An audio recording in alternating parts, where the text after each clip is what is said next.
Hello guys, 1 year + பேபிக்கு வந்து கோதுமை பிஸ்கெட் செய்யுது எப்படின்னு நான் சொல்லலான்னு இருந்தேன். இப்போ நான் அதை செய்ய போகிறேன், பார்த்துக்கோங்க. ஃபஸ்ட்டு வந்து ஒரு பாத்திரத்தில் வந்து நெய் ஊற்றி வச்சுருக்கேன். தேவையான அளவுக்கு நெய் பாருங்கள். நான் இவ்வளோ தான் மாவு எடுத்திருக்கேன், ஏன்னா நான் கொஞ்சமாக தான் பிஸ்கெட் செய்ய போகிறேன்.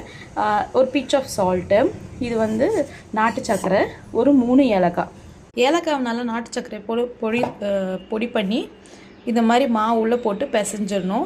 முக்கியமான விஷயம் வந்து நான் நெய் போட்டிருக்கேன், நீங்கள் வெண்ணெய் கூட யூஸ் பண்ணலாம். வெண்ணெயை நல்லா பீட் பண்ணணும், அதே மாதிரி நெய்யும் நல்லா பீட் பண்ணிட்டு மாவு போட்டு நெக்ஸ்ட்டு அந்த ஏலக்காவும் நாட்டு சர்க்கரையை போட்டு இதுமாதிரி இந்த பதத்துக்கு மிக்ஸ் பண்ணி வச்சுக்கணும். பாருங்கள். அண்ட் மாவை இதுமாரி ரவுண்டாக பிஸ்கெட்டாக பிடிச்சி வைக்கணும். அதுக்கு முன்னாடி கடாயை வந்து ஒரு 10 நிமிஷம் ப்ரீ ஹீட் பண்ணணும். இது இண்டாலி கடாய், எங்கள் வீட்டில் ஓவன்லாம் இல்லை, அதனால் நான் கடாயிலே செய்ய போகிறேன். இது மாதிரி தட்டி போட்டு ப்ரீ ஹீட் பண்ணணும் ஒரு 10 மினிட்ஸ்க்கு. 10 மினிட்ஸ் ப்ரீ ஹீட் ஆகிட்ட அப்புறம் இங்கே பாருங்கள், நான் சின்ன கிண்ணம் ஒன்று கீழே வச்சுருக்கேன். இல்லைன்னா நீங்கள் எதனாச்சும் கீழே வச்சுட்டு இது மாதிரி மேலே